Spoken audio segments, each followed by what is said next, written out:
starting at $100, as long as they're comfortable and understand that they're going to keep buying over time, then they're going to build a bigger balance.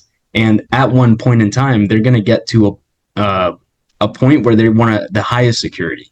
So why not start at the beginning at $100 if that's all you're going to buy, and just continuously deposit into that collaborative custody without ever having to reassess your security later down the line. I made a table basically comparing both setups directly, right? So, looking on the left side, you have collaborative custody, where you have a 3-key setup, and 2 of 3 of those keys are required to sign transactions out. So exactly what you said, where you have a key, and then you have 2 company keys. So 2 different companies, geographically dispersed, have keys themselves. In a 1-key setup, you only need 1 key to sign transactions out. That can be a hardware wallet or a software wallet like Blue Wallet. The problem that I see is that with a single sig, you are the single point of failure. So you as the owner have to ensure that everything is properly backed up, because if it's not, then your Bitcoin is exposed to a high risk of loss, right? If you don't take the proper steps, then that's a massive risk. With the collaborative custody, you have no single point of failure. It's spread out among 3 parties, you being one of them, and the geographical diversification allows for no one government to request something that will put you at risk of loss of funds. So let's say the Australian government asks one company to give over their keys.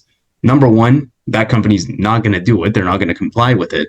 But number 2, even if that government gets hold of one of the keys, you can easily move your Bitcoin somewhere else where the government is not as strict. Inheritance planning is really complicated in Bitcoin, in my opinion. When we look on the right side here with a single sig or just a 1-key setup, you have to choose who you're going to trust in order to pass down that key or that Bitcoin. You have to ensure that they are technical enough or curious enough to learn how to recover the Bitcoin in the event of your death. The other risk is that if you have to trust someone with your key, you're opening the door for them to either steal your Bitcoin because they have your single key, or maybe they lose it and then they can't recover it after you die. Maybe someone comes knocking on their door and they threaten them to kill them, whatever it might be, and they get scared and give up your key. And on the left side, we've got collaborative custody, where inheritance planning is made much easier. Your inheritors don't have to know anything about Bitcoin. They don't even have to know that you own Bitcoin until after your death. And it's really easy to include lawyers into the plan. Everyone should have a will, in my opinion, without sacrificing any security. You don't have to give up any keys to the lawyer at time or before your death, right? You can just write into the will that you have accounts at this institution with 2 other parties, and then the lawyer goes ahead and gives them your death certificate or whatever it might be, and your funds are dispersed to whoever you write into your will. And then the last thing here is what we've talked about, which is spending transactions.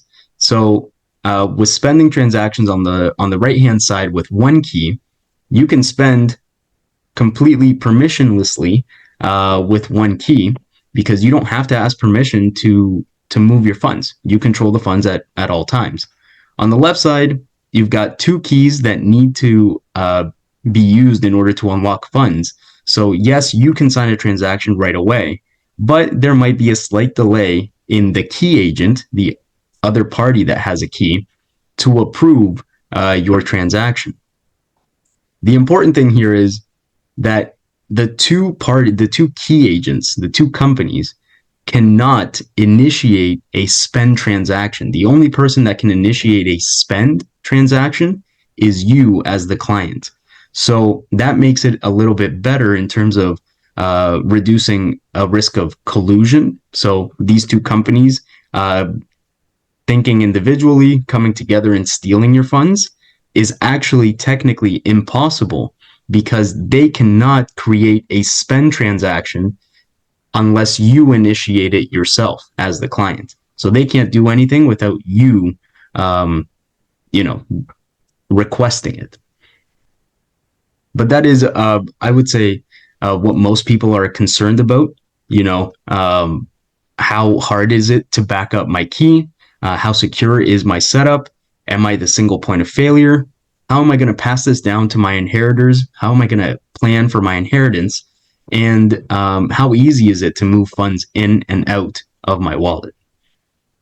Inheritor would, or if you're still alive and you lose one of the keys, you would immediately notify these companies, hey, I have lost my key. We need to move my funds to another vault. And then you get a brand new key because you've set up a new vault. You have to provide the proper documentation, like a death certificate that is notarized by the jurisdiction that you live in order to ensure that these documents are true. And for you as a person, you are the only one that has access to whatever it might be, your iCloud account or your wallet account, to initiate a spend transaction. If there's anything fishy, and this is why the delay in approving transactions also comes in as a benefit, in my opinion, is, if we notice that you're requesting a transaction at 3 a.m., right, in your geographic or in your jurisdiction, maybe we'll reach out through an email and we'll say, hey, we're just, making sure that you are the person that is wanting to do this transaction. Are you doing it under duress? Is someone pressuring you to do this? Making sure that you want to spend the Bitcoin that you want to send, right? And you then have the opportunity to say, oh, no, sorry, I did that by mistake, or yes, I am at risk. Please, cancel the transaction, or whatever it might be, right? There's a lot of different scenarios that could happen. Cost on the collaborative custody side is 1% of the vault holdings. So that is calculated every month. So you can deposit as much Bitcoin, just like a regular wallet, as you want over time. And then every month the fees get calculated and they're paid on a quarterly or yearly basis, depending on your balance. But it's 1% a year. And, again, the reason I decided to do it was historically Bitcoin has seen a 50% increase, or increase in its value or price every year. So 1%, in order to take my inheritance planning to the next level and my security to the next level, to me is extremely, extremely cheap. Two ones that we trust and we like the most are in the US and Australia. Okay. Basically, what happens is that a key is generated on whatever whatever wallet software you decide. So, I decided to use an app called Theia, but it's only available on iPhones. And now they've brought that app to desktop, so you can use it on your computer. You set up a key, so it's a software wallet, and then you add the two parties onto your setup. So Theia, the company itself that you set up the wallet on, has a recovery key, and then the people in Australia have a key. All of that gets added within 5 minutes. But that's it. And then you have, a send and a receive button. So there's really only one step: is I send you an email to initiate the relationship, and you click through, get your software key, and then we add the two keys for you to create your vault. And then once your vault is set up, you can deposit as much Bitcoin as you want to.